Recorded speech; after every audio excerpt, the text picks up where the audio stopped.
Right after I finished Shin Megami Tensei 5, there was a sense of emptiness. After around 60 hours for me on my first playthrough, it all felt hollow. See that in truth, so much of the story felt flat in the end. It could have been one of the greatest JRPGs I've ever played, and truthfully, it still is. The gameplay is some of the best I've played, but the way the storytelling works and how so much of it feels unanswered, or left to the wayside, makes it fall so much more than it ever should have. The characters, the massive world building, the impactful moments, the endings, it all feels hollow. Story.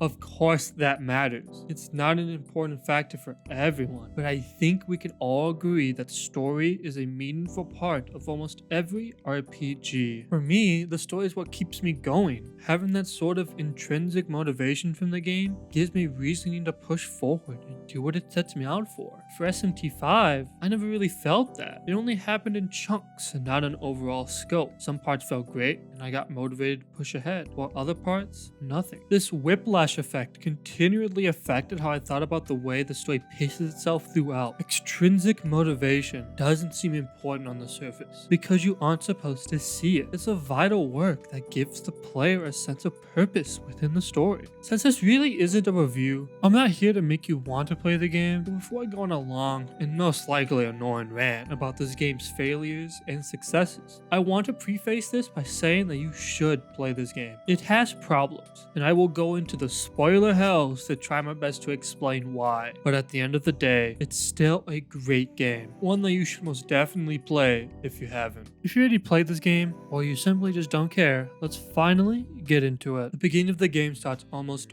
perfectly. You start as a normal student at high school, and the sense of something wrong starts to creep in right before the huge hook happens. You are teleported to this incredibly strange new world, and all you have are questions.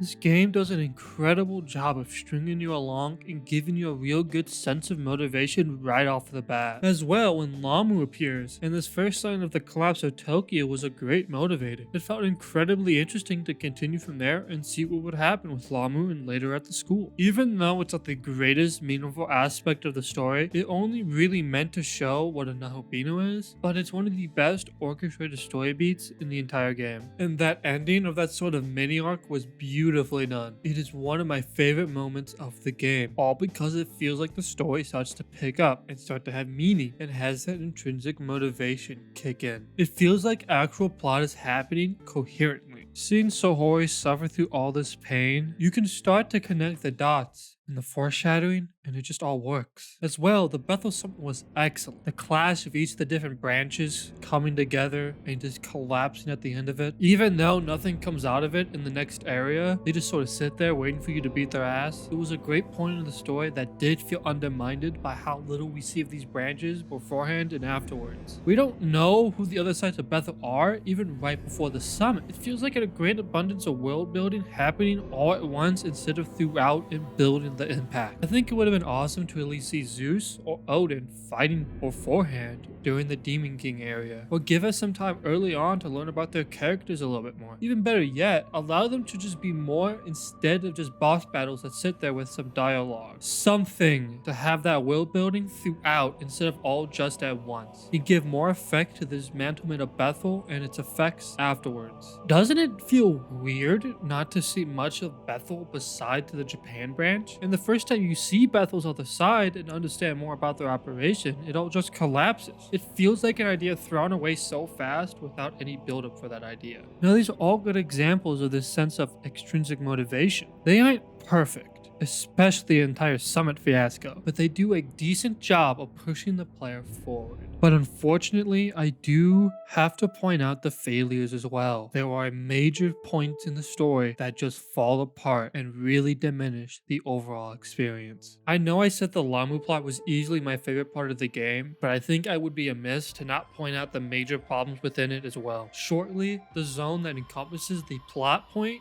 feels a little too drawn out. While it is fun, it feels like an unnecessary amount of forwarding to get to the point of finishing Lamu once and for all. As well, I would have loved some extra scenes with Lamu in the zone where they are present. Nothing major, but something to give that player that extra push in taking this demon down. As I said, it is my favorite part of the game, but I just would have liked more. There's a reason why I haven't brought up the Demon King area, and that's for one major reason. It is easily my least favorite part of the entire game. Who is the Demon King? Why is the Demon King just randomly brought up halfway through the story? Why should I care about this Demon King? These are all questions, plus some, that I asked myself through this entire zone that encompasses whatever this plot point was supposed to mean. Maybe I missed the whole point of this, but for me, all this really served was some development for Dazai and not much else besides. It all felt like padding, so the illusion fell apart. This was mostly the turning point for me, when I started to see the cracks in the pacing and the abrupt stop of any real meaningful progress in a game that desperately needed meaningful additions. To continue with the Bethel Summit, it feels like so much more could have happened or happened better. It is a great scene, easily one of the best in the entire game, yet there are many flaws in how the story paces itself and how so much of the great aspects are never realized. But I've hit this tree down so much that I think you get my point on this. Along with what I said before, it's this idea of not fulfilling the potential this game has within its plot points that causes my disappointment rather than the actual core concepts behind them.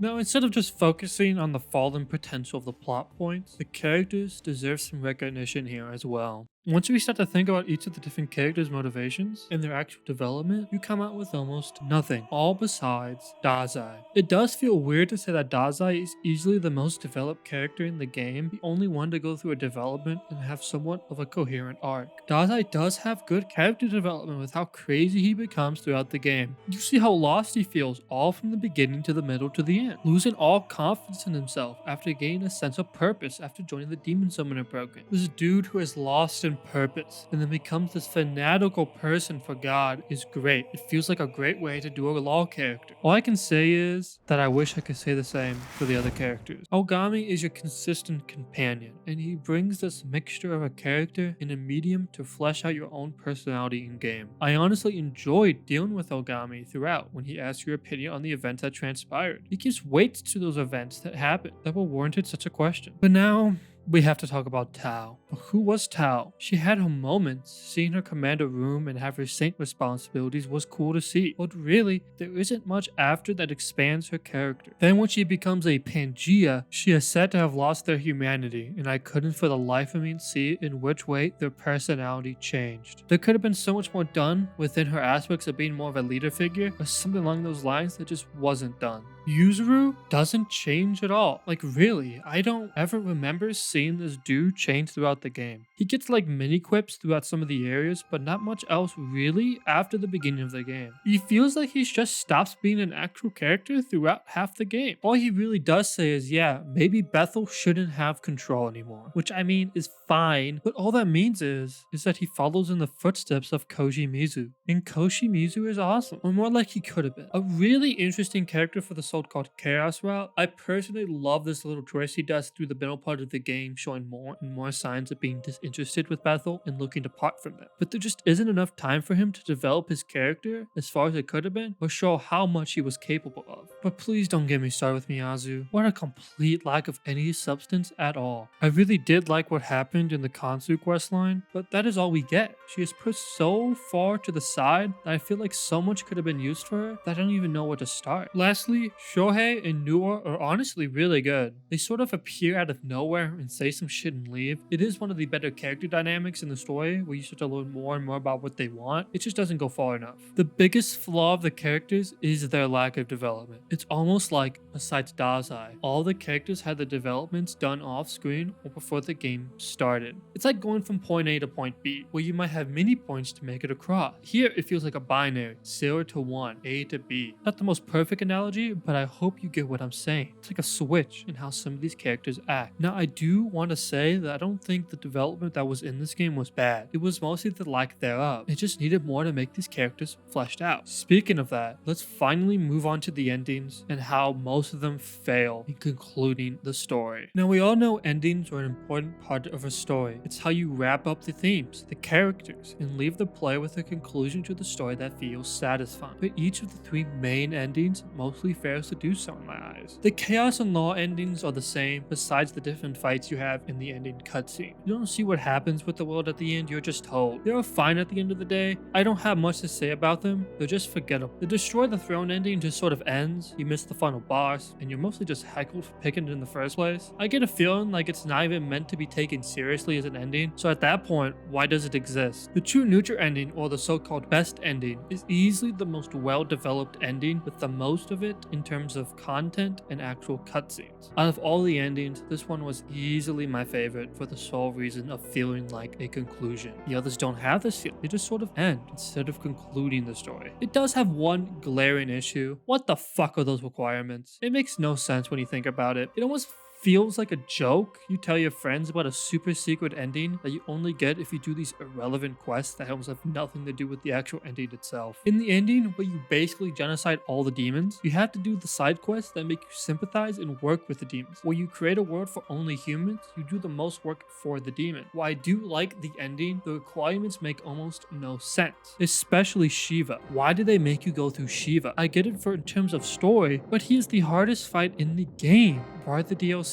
At the point where you can beat him, you already make the final boss as a joke. It really doesn't feel well planned out and mostly slapped on there to add this super secret ending. Lastly, the first big side quest that has between Leon Shi and Asparis is like a mini Chaos vs Law archetype-like quest that is sprinkled through each of the main areas, which I must add are great additions. But back on the topic at hand, this quest feels like it had a harder choice than the endings did. Between the idea of potential and having people fall harder and harder trying to reach their dreams, or having them live more understandably of their circumstances, but deciding to not pursue their dreams and just live to live. It's incredible, and I honestly had a hard time picking what I felt like was the right option. This felt like it had more weight behind it than the actual ending choice did. I don't know if anyone else felt this way, but it was an impactful way for me to understand just how impactless the choice was at the end of the story. Overall, it feels like most of the endings are rushed. The true neutral ending being the most developed, but the hardest to gain access to, with the most convoluted requirements I've seen in a while, mostly requiring you to play through the game again. I like the concepts of each of the endings and how nuanced they are between each other is well done. I can't complain about the actual quality of the ideas behind them. It's when we get into the execution that I start to have my complaints. I don't want to get the idea that they are terrible endings, because they're really not. It's the idea of the potential being wasted. Good enough, but needed more thought planned out for them to feel like a conclusion. But before I end this, I know SMT usually has the preferred ending that is the most fleshed out. I understand this, but for me, I will always assume each of the endings is as meaningful as the next. If you're giving the players a choice in how they want to conclude the arc, make it feel conclusive, not what we got here. Now, as I said before, I don't want to be overly negative about this game's story. I wanted to show why this game falters in the story department much more than it should have. I truly do love this game. The gameplay is incredible. The exploration is top notch. The dungeons are mostly fun, albeit with some problems, and there is some really interesting world building apart from some of the more obvious problems. And seriously, the story has good aspects. Of course it does. I wouldn't be here yelling into the void if I didn't believe that this game could have been something greater. The concepts thrown around are incredibly interesting and nuanced, and some scenes are executed brilliantly. But no art is perfect, and it's all subjective. But that shouldn't shy us away from the criticisms we have. You might love this story, and I understand why. It's just, to me, it all feels hollow. It's one of the best games I've ever played, and one I truly wish could have been that much better. But right now, it's just a hollow, forgettable experience.